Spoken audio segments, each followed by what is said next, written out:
ప్రపంచంలో లక్షల మంది ఆయన్ను కేవలం ఒక మార్షల్ ఆర్టిస్ట్ అని మాత్రమే అనుకుంటారు. కానీ ఆయన కేవలం ఫైటర్ మాత్రమే కాదు, ఒక గొప్ప తత్వవేత్త, రచయిత, నటుడు, చిత్ర నిర్మాత, ఇంకా డాన్సింగ్ ఛాంపియన్ కూడా. ఆయన మనుషుల ప్రపంచంలో ఒక సూపర్ హ్యూమన్ లాంటాడు. ఆయన వేగం ఎంత ఎక్కువ అంటే కెమెరా కూడా ఆయన స్పీడ్ను పట్టుకోలేకపోయేది. ఆయన ఎంత పాపులర్ అంటే ఇప్పటికీ హాలీవుడ్ ఆయన్ను గాడ్ ఆఫ్ మార్షల్ ఆర్ట్స్ అని పిలుస్తుంది. ఈ వీడియోని చివరి వరకు చూడండి.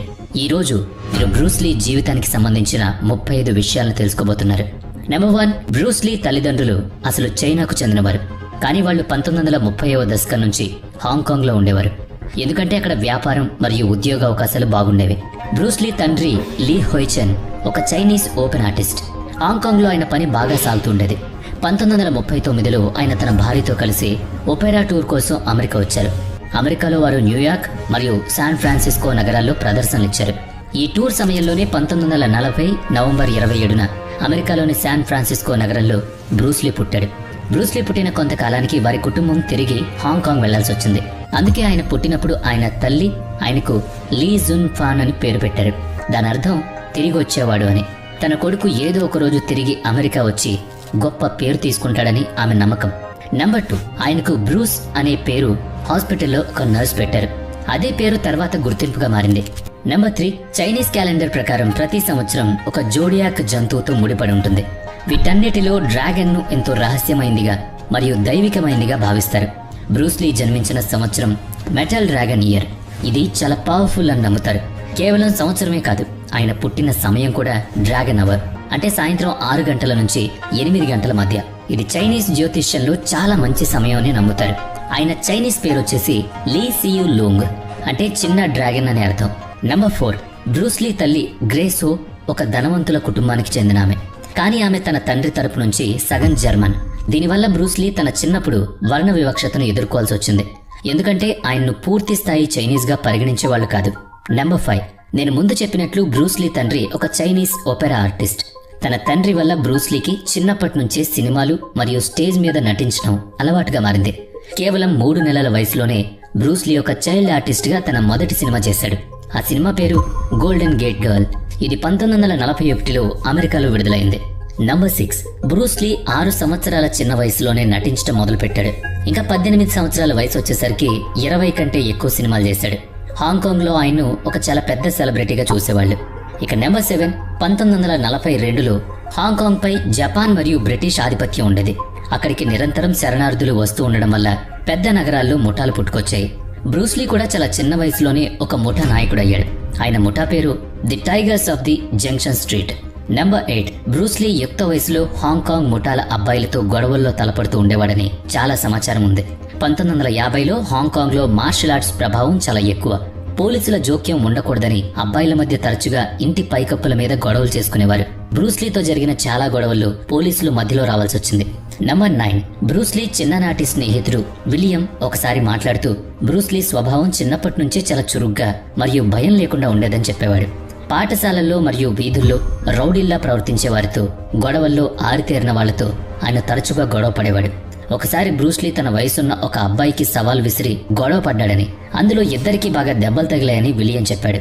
నెంబర్ 10, బ్రూస్ లీ మొదటి గురువు ఇప్ మ్యాన్.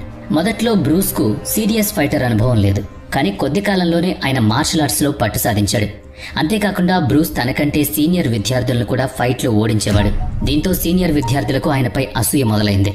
వారు బ్రూస్ లీని స్కూల్ నుంచి తీసేయాలని ఇప్ మ్యాన్ ను కోరారు. బ్రూస్ లీ పూర్తిగా చైనీస్ కాదని, అందుకే ఆయన్ను బయటకు పంపించేయాలని డిమాండ్ చేశారు. కానీ ఇప్ మ్యాన్ బ్రూస్ ను తీసేయలేదు. బదులుగా ఆయన బ్రూస్ లీకి స్కూల్ కు దూరంగా వ్యక్తిగత శిక్షణ ఇచ్చేవాడు. నెంబర్ 11, బ్రూస్ ఇప్ మ్యాన్ ను చాలా గౌరవించేవాడు. సూపర్ స్టార్ అయిన తర్వాత ఒకసారి మాట్లాడుతూ నా విజయాలు మా గురువు ఇప్ మ్యాన్ నేర్పించిన వింగ్ స్టైల్ వల్లే సాధ్యమయ్యాయని చెప్పాడు. నెంబర్ 12, విలియం మరియు బ్రూస్ ఎప్పుడూ కలిసే మార్షల్ ఆర్ట్స్ సాధన చేసేవారు. వారిద్దరూ వీధి గొడవలకు దూరంగా ఉంటూ శిక్షణ తీసుకునేవారు. కానీ ఒక పెద్ద గొడవ మరియు పోలీసుల హెచ్చరిక తర్వాత ఇద్దరూ హాంకాంగ్ విడిచిపెట్టాలని నిర్ణయించుకున్నారు. 1958లో విలియం ఆస్ట్రేలియా వెళ్లిపోగా బ్రూస్ తల్లిదండ్రులు ఆయన్ను అమెరికా పంపించేశారు. నెంబర్ 13, బ్రూస్ హాంకాంగ్ లో 3 సంవత్సరాల పాటు చచా డాన్స్ లో శిక్షణ తీసుకున్నాడు. 1958లో కేవలం 18 సంవత్సరాల వయసులో Bruce Lee Hong Kong cha cha dancing championship గెలుచుకున్నాడు. బ్రూస్ తనతో పాటు ఎప్పుడు చచా డాన్స్ స్టెప్లు రాసుకున్న పుస్తకాన్ని తీసుకునేవాడు. అందులో 100 కంటే ఎక్కువ చచా స్టెప్లు రాసుండేవి. నెంబర్ 14, 1958లో అమెరికా వచ్చిన తర్వాత మరియు 1 సంవత్సరం పాటు శాన్ ఫ్రాన్సిస్కోలో ఉన్న తర్వాత 1959లో బ్రూస్ సియాటెల్ నగరానికి వచ్చాడు. అక్కడ ఆయన తన కుటుంబ స్నేహితురాలు రూబీ చౌతో కలిసి ఉండేవాడు. బ్రూస్ అమెరికాకు కేవలం కొన్ని డాలర్లతో మాత్రమే వచ్చాడు. రూబీ చౌ ఆయనకు తన రెస్టారెంట్లో పనిచ్చింది. కానీ ఆ పనితో ఆయనకు గడవడం కష్టంగా ఉండేది. అందుకే ఆయన అక్కడ ఉన్న స్థానికులకు చాచా డాన్స్ నేర్పించేవాడు. నెంబర్ 15, బ్రూస్ జీవితంలో నటనపై ఆసక్తి మళ్లీ మొదలైంది. 1966లో వచ్చిన ది గ్రీన్ హార్నెట్ అనే షో ద్వారా. అందులో ఆయన ఒక మార్షల్ ఆర్ట్స్ నిపుణుడి పాత్ర పోషించారు. ఆ రోజుల్లో వర్ణ వివక్ష కారణంగా ఆసియా వాసులకు హాలీవుడ్లో పెద్ద పాత్రలు దొరికేవి కావు. కానీ బ్రూస్ తన మెరుపు వేగంతో, తన అద్భుతమైన నటనతో అందరి దృష్టిని ఆకర్షించాడు. నెంబర్ 16, బ్రూస్ గరిష్ట బరువు 72 కిలోల వరకు మాత్రమే వెళ్ళింది. ఆయన ధూమపానం మరియు మద్యపానానికి వ్యతిరేకం.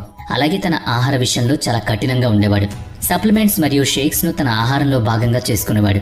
ఆయన చనిపోయినప్పుడు ఆయన బరువు కేవలం 56 కిలోలు మాత్రమే. నంబర్ 17, బ్రూస్ లీ మహమ్మద్ అలీని చూసి చాలా స్ఫూర్తి పొందాడు. బ్రూస్ దగ్గర అలీ ఫైట్స్ వీడియోలు చాలా ఉండేవి. వాటిని ప్రొజెక్టర్లో పదే పదే చూస్తూ అలీ ఫుట్ వర్క్ మరియు పంచ్ కొట్టే విధానాన్ని విశ్లేషించేవాడు. అలీ తేలికపాటి గెంతులతో చేసే ఫుట్ వర్క్ మరియు వేగంగా విసిరే పంచ్లు బ్రూస్కు బాగా ఇష్టం. బ్రూస్ లీ తరచుగా అలీ బాక్సింగ్ స్టైల్ను ఒక సవాలుగా ఊహించుకునేవాడు. 1970వ దశకంలో ఆయన తన విద్యార్థులతో, స్నేహితులతో చాలాసార్లు చెప్పాడు, ఎప్పుడైనా అలీ లాంటి ఫైటర్తో తలపడాల్సి వస్తే తన ఫుట్ వర్క్ మరియు కదలికలను ఇంకా మెరుగుపరుచుకోవాలని. నంబర్ 18, బ్రూస్ అధికారికంగా జపనీస్ కరాటే ఎప్పుడూ నేర్చుకోలేదు. కానీ ఆయనకు ప్రతి కరాటే పదం పేరు తెలుసు. ఆయన ప్రతి కదలికను ఎంతో ఖచ్చితంగా చేయగలడు. నంబర్ 19, బ్రూస్ లీ కంటి చూపు చిన్నప్పటి నుంచే బలహీనంగా ఉండేది. ఆయనకు కళ్లద్దాలుండేవి. అయినప్పటికీ వేగవంతమైన ప్రతిచర్యలు మరియు కదలికలను గుర్తించడంలో దిట్ట. వింగ్ చున్ మార్షల్ ఆర్ట్స్ పద్ధతిలో దగ్గర నుంచి స్పర్శ మరియు ప్రతిచర్యపై ఎక్కువ శ్రద్ధ పెడతారు. ఇది ఆయన శిక్షణకు మరియు సామర్థ్యాలకు బాగా సరిపోయింది. నెంబర్ 20, బ్రూస్ లీకి చదవడం అంటే చాలా ఇష్టం. ఆయన సొంత లైబ్రరీలో 2500 పుస్తకాలుండేవి. అందులో ఫిలాసఫీ, సైకాలజీ, ఫిజియాలజీ మరియు మార్షల్ ఆర్ట్స్ మీద ఎంతో లోతైన అధ్యయనాలుండేవి. నెంబర్ 21, టైమ్స్ మ్యాగజైన్ బ్రూస్ లీని 20వ శతాబ్దపు అత్యంత ప్రభావవంతమైన 100 మంది వ్యక్తుల జాబితాలో చేర్చింది. 2014లో Houston boxing hall of fame ఆయనకు ది గ్రేట్ మూవీ ప్రైజ్నిచ్చింది. హాలీవుడ్ వాక్ ఆఫ్ ఫేమ్లో కూడా ఆయన పేరు లిఖించబడింది. నెంబర్ 22, బ్రూస్ లీ తన అద్భుతమైన బలం మరియు వేళ్ల పటిష్టతకు ప్రసిద్ధి. 1964లో లాంగ్ బీచ్ కరాటే ఛాంపియన్షిప్ గెలుచుకున్నాడు. నెంబర్ 23, బ్రూస్ లీ సాధించిన మరొక గొప్ప విద్య 1 ఇంచ్ పంచ్. కేవలం 1 ఇంచు దూరం, కానీ ఆ దెబ్బ మనిషిని 6 అడుగుల దూరానికి నెట్టేసేది. శరీరం మొత్తంలోని శక్తిని ఒకే చోట కేంద్రీకరించడం. ఇది మ్యాజిక్ కాదు, Bruce Lee science of machine. శక్తి దూరం నుంచి రాదు, ఏకాగ్రత మరియు నియంత్రణ నుంచి వస్తుందని ఆయన నిరూపించాడు. నెంబర్ 24, బ్రూస్ లీ పంచ్ కొట్టే వేగం ఎంత ఎక్కువ అంటే కెమెరా కూడా ఆ పంచ్ వేగం దొరికేది కాదు. అందుకే సినిమాల్లో ఆయన ఫైట్ల సీన్లను స్లో మోషన్లో చిత్రీకరించేవారు. నెంబర్ 25, బ్రూస్ లీ ఒక కాలిపై నిలబడి రెండో కాలితో ఎంత వేగంగా సైడ్ కిక్ ఇచ్చేవాడంటే ఎదుటి వ్యక్తి స్పందించడానికి కూడా సమయం దొరికేది కాదు. నెంబర్ 26, బ్రూస్ లీ తన ప్రత్యర్థి కదలికలను ఒక్క క్షణంలో పసిగట్టి రియాక్ట్ అయ్యేవాడు. ఆయన ఒక సవాల్ చేసేవాడు.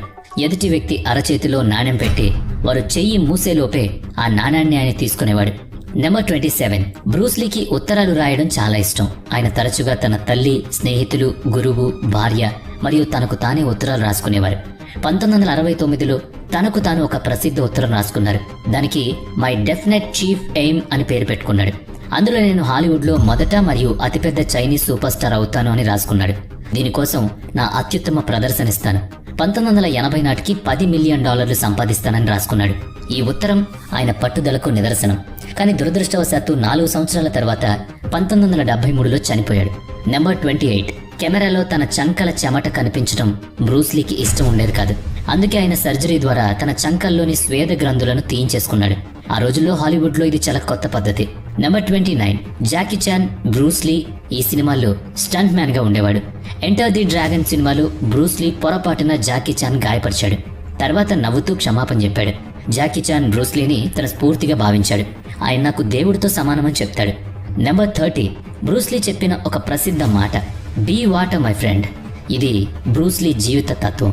జీవితంలో ఎప్పుడూ ఒకే ఆకారంలో ఉండకండి. అంటే కఠినంగా మారండి, అనుకూలంగా మారితేనే ప్రతిదీ చేయగలమన్నాడు. నెంబర్ 31 బ్రూస్లీ రేమండ్ చోతో కలిసి తన మొదటి సినిమా బిగ్ బాస్ చేశాడు. ఈ సినిమా చాలా తక్కువ బడ్జెట్ తో తీశారు, కానీ హాంకాంగ్ లో రికార్డులని బద్దలుగొట్టింది. 2 సూపర్ హిట్ సినిమాల తర్వాత Bruce Lee way of the dragon cinema చేశాడు. అందులో ఆయన దర్శకుడు, రచయిత, హీరో మరియు ఫైట్ మాస్టర్ గా, అంతేకాకుండా స్క్రీన్ ప్లే కూడా చేశాడు. నేపథ్య సంగీతం మీద కూడా పనిచేశాడు. నెంబర్ 32 బ్రూస్లీ అత్యంత ప్రసిద్ధ cinema enter the dragon 1973 July 26న విడుదలైంది. కానీ బ్రూస్లీ 1973 జూలై 20న చనిపోయారు. సినిమా విడుదలకు కేవలం 6 రోజుల ముందు మరణించారు. దాంతో తన సొంత సినిమాను ప్రేక్షకుల మధ్య చూడలేకపోయారు. నెంబర్ 33 1973 జూలై 20న బ్రూస్లీ వయసు కేవలం 32 సంవత్సరాలు. ఆ రోజు ఆయన గేమ్ ఆఫ్ డెత్ సినిమా గురించి చర్చించడానికి నటి బెట్టి టింగ్ పే అపార్ట్మెంట్ లో ఉన్నారు. కాసేపటి తర్వాత ఆయనకు తలనొప్పి వచ్చింది. దాంతో ఈక్వజైసిక్ అనే పెయిన్ కిల్లర్ వేసుకున్నారు. అందులో ఆస్పిరిన్ తో పాటు మెప్రోవామెట్ అనే మత్తుమందు కూడా ఉంది. బ్రూస్లీ ఆ మాత్ర వేసుకుని పడుకున్నారు, కానీ మళ్లీ లేవలేదు. ఆయన మరణం అప్పట్లో ఒక అనుమానం. నెంబర్ 34 పోస్ట్ మార్టం రిపోర్ట్ లో ఆయన మెదడులో వాపు రావడం వల్ల చనిపోయారని తెలిసిందే.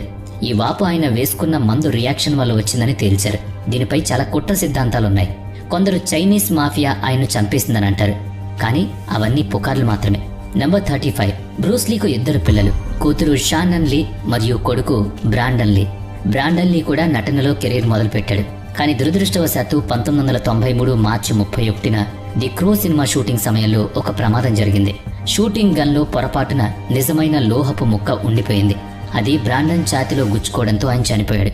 తండ్రి మరియు కొడుకు 2 అకస్మాత్తుగా చనిపోవడంతో జనం దీన్ని లీ ఫ్యామిలీ శాపం అని పిలవడం మొదలుపెట్టారు.